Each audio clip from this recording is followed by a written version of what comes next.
Hi friends, welcome back to our channel. ఈరోజు ఈ వీడియోలో మనం బెంగళూరు ప్యాలెస్ గురించి తెలుసుకుందాం. ఇది బెంగళూరు ప్యాలెస్ వచ్చేసి వసంత నగర్ కోర్స్ రోడ్డుకి నియర్లోనే ఈ బెంగళూరు ప్యాలెస్ ఉంటుంది. Bengaluru palace number 1 tourist place in Bengaluru అని చెప్పుకోవచ్చు. ఈ ప్యాలెస్ గురించి ఫుల్ డీటెయిల్స్ని ఇప్పుడు మనం వీడియోలోకి వెళ్ళి తెలుసుకుందాం రండి. ఫస్ట్ టైం మీరు నా ఛానల్ని చూస్తున్నట్లయితే లైక్ చేయండి, షేర్ చేయండి, సబ్స్క్రైబ్ చేయండి. ఇప్పుడు మనం వీడియోలోకి వెళ్దాం రండి. బెంగళూరు ప్యాలెస్ ఎంట్రన్స్ ఇది మొత్తం గేటు. లోపల ప్లేస్ వచ్చేసి 45,000 గజాలు విస్తీర్ణం ఉంది లోపల ప్లేస్. ఇప్పుడు అయితే మనం లోపలికి వచ్చినాం చూడండి. మధ్యలో మనకి తార్స్ రోడ్డు, లోపల చుట్టూ వచ్చేసి ఖాళీ ప్లేస్ అనేది ఉంది. అక్కడక్కడ టెంట్లు కూడా వేసినారు, ఇక్కడ చూసుకోవచ్చు. బెంగళూరు ప్యాలెస్ అనేది 19వ శతాబ్దానికి చెందిన రాజభవనం ఇది. ఇప్పుడు మనం ప్యాలెస్ దగ్గరికి వెళ్ళిపోదాం రండి, ఆలస్యం చేయకుండా. మనం ప్యాలెస్ దగ్గరికి వచ్చేసినాం చూడండి. ఇదే బెంగళూరు ప్యాలెస్ బయట వ్యూ చాలా అందంగా ఉంది. ఫ్రంట్ వచ్చేసి మంచి పార్కు, ఖాళీ ప్లేసు. లెఫ్ట్ సైడ్ వచ్చేసి కార్ పార్కింగ్, రైట్ సైడ్ వచ్చేసి బైక్స్ పార్కింగ్ అనేది చేసుకోవచ్చు. చాలా బాగుంది. ఫస్ట్ టైం 2 వీలర్స్ కానీ 4 వీలర్స్ కానీ పార్కింగ్ ఛార్జెస్ తీసుకోకుండా టూరిస్ట్ ప్లేస్లో లోపలికి పంపించడం ఫస్ట్ ఇదే. ఇక్కడే నేను చూసాను, ఎక్కడా లేదు.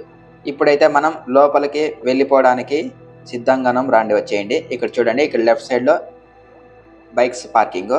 దీని ఆపోజిటే కొద్దిగా ముందుకు వెళ్తే కార్ పార్కింగ్ అనేది కనిపిస్తుంది. ఇదే ఎంట్రన్స్. మనం దీని మీదుగా లోపలికి వెళ్ళి టికెట్ తీసుకుని లోపలికి వెళ్ళాలి. ఇప్పుడు పోదాం రండి.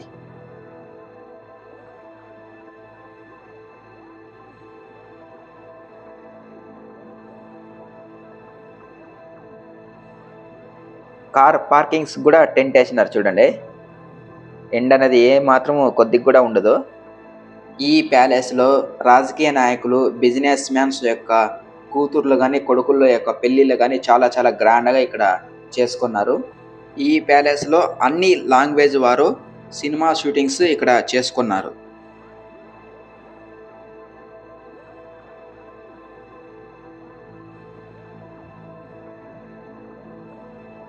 ఇప్పుడైతే మనం లోపలికి వచ్చేసినాం చూడండి. మొత్తం అంతా ఫారినర్సే ఎక్కువగా కనిపిస్తున్నారు చూడండి. ఇక్కడంతా మొత్తం ఫారినర్సే ఉన్నారు. ఒక టికెట్ ధర వచ్చేసి 230 రూపాయలు ఇండియన్స్కి. అదే ఫారినర్స్కి అయితే 460 రూపాయలు ఒక్కొక్కరికి ఒక టికెట్ ధర. నాకు టికెట్ అయితే వచ్చేసింది చూడండి. ఈ టికెట్ అనేది తీసుకొని ఎంట్రీ చేసుకొని మనకి ఇలాంటి స్టిక్కర్ ఒకటి ఇస్తారు లోపలికి వెళ్ళడానికి. ఇప్పుడు మనం ప్యాలెస్ లోపల ఎంట్రన్స్లో ఉన్నాం చూడండి. ఇక్కడ రాజు యొక్క చైర్లు. ఇది ఎగ్జిట్. మర్చిపోయి నేను ఫస్ట్ ఎగ్జిట్లోకి వెళ్ళాను, తర్వాత ఎంట్రన్స్లోకి వచ్చాను తిరిగి మళ్ళీ చుట్టుకొని.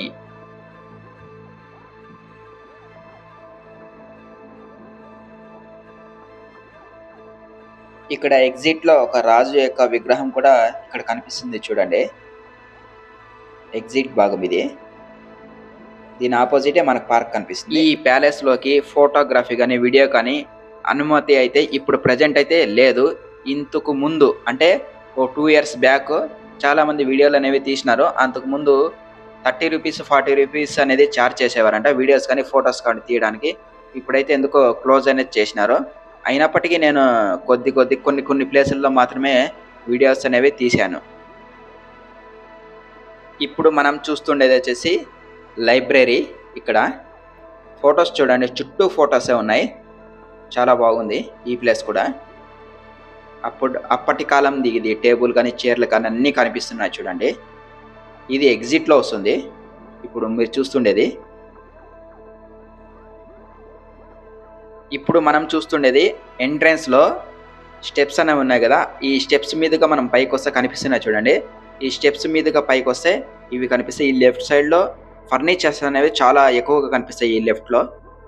దీని యొక్క హిస్టరీని తెలుసుకోవాలంటే మనకి ఈ మధ్య భాగంలో సెల్ ఫోన్స్ కూడా అవైలబుల్లో ఉంటాయి.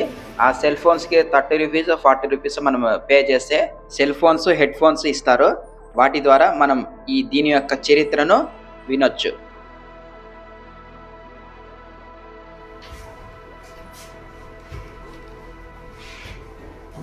ఈ ప్యాలెస్కి రావడానికి టైమింగ్ వచ్చేసి పొద్దున్నే అంటే ఉదయం 10 గంటలకు ఓపెన్ చేస్తారు. సాయంకాలం 5:30 ఈ ప్యాలెస్కి రావడానికి అనుమతి అనేది ఉండదు. 5:30 క్లోజ్ అనేది అయిపోతుంది. ప్రతిరోజు ఇదే టైమింగ్.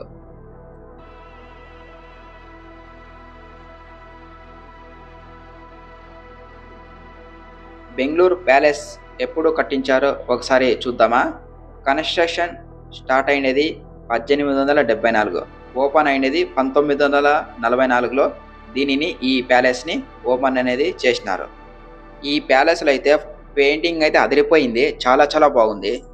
ఎక్కడ చూసినా పెయింటింగ్ మాత్రం చాలా చాలా అద్భుతంగా ఇక్కడ ఫొటోస్ రూపంలో ఇక్కడ మనకు కనిపిస్తుంది.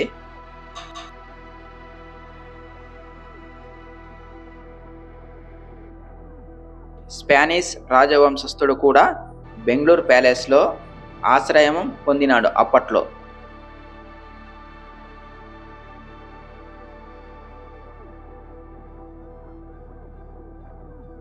ఈ ప్యాలెస్ ఇంగ్లాండ్లోని మధ్యయుగ కోటను పోలి ఉంటుందని అందరూ అంటూ ఉంటారు.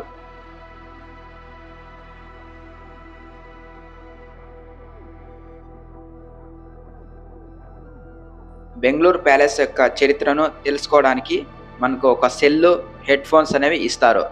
ఏ లాంగ్వేజ్లో ఉంటాయో అనేది ఒకసారి చూద్దాం రండి. Telugu, Hindi, English, Kannada, French and Germany, Italian, ఇలా ఒక 10 లాంగ్వేజ్ల దాకా మనకి అక్కడ కనిపిస్తాయి.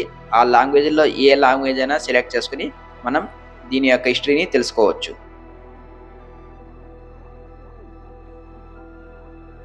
ఈ ప్యాలెస్లో అయితే కొన్ని చోట్లకి వెళ్ళకుండా వాళ్ళు డోర్స్ అనేవి క్లోజ్ చేసినారు, ఎందుకో తెలియదు. కానీ అక్కడ మంచి మంచి ఫర్నిచర్స్ చాలా చాలా అయితే కనిపిస్తాయి మనకి. అప్పటి కాలంలో వాడిన రాజులువి చాలా బాగుంటాయి.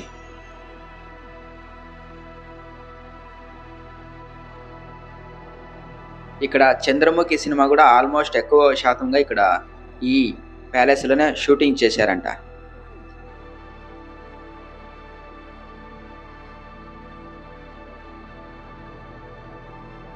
మనం ముఖ్యంగా గమనించవలసిందే, ఈ ప్యాలెస్కి వస్తే ఏమేమి కనిపిస్తాయంటే వుడ్, అంటే వుడ్తో చేసిన డోర్స్ కానీ ఫర్నిచర్స్ కానీ చాలా కనిపిస్తాయి. అదేవిధంగా ఇక్కడ బట్టలు కూడా హోల్సేల్ రూపంలో పెట్టింటారు. ఒక క్యాబిన్ ఉంది, అక్కడ బట్టలు కూడా కనిపిస్తాయి. ఓన్లీ లేడీస్కి మాత్రమే తక్కువ రేట్లో ఇక్కడ అందిస్తున్నారు. ఇప్పుడు మనం బట్టలు ఉన్న క్యాబిన్కి వెళ్ళిపోదాం రండి. ఇక్కడ మొత్తం అంతా బట్టలే ఉన్నాయి చూడండి, మనం ముట్టడానికి ఉండదు. ఇక్కడ అన్నీ కనిపిస్తుంది, మొత్తం అన్నీ క్లోజ్ చేసింటారు. కలర్స్ అనేవి సెలెక్ట్ చేసుకొని మనం పే చేసి అమౌంట్ అనేది పే చేసి తీసుకోవచ్చు. ఇక్కడ ఫర్నిచర్స్ మొత్తం ఉన్నాయి చూడండి. ఇక్కడ మొత్తం అంతా పింగాణి వస్తువులు. ఇదే మొత్తం అంతా వీడియో. ఇప్పుడైతే మనం బయటికి వెళ్ళిపోదాం. బయట అంటే ఈ ప్యాలెస్ బయట ఏమేమి ఉన్నాయో ఒకసారి చూద్దాం రండి.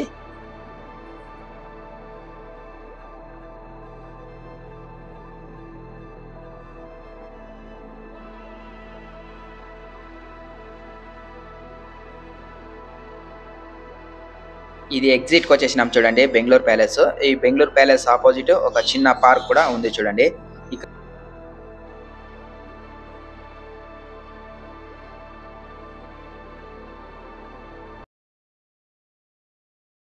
ఆల్మోస్ట్ మనం మొత్తం అంతా చూసాము. ఇప్పుడైతే మనం బయటకు వచ్చేసాం చూడండి. బయట ఆపోజిట్లో ఉన్నాము. ఇక్కడ ఆపోజిట్లో ఒక పార్క్ కూడా ఉంది.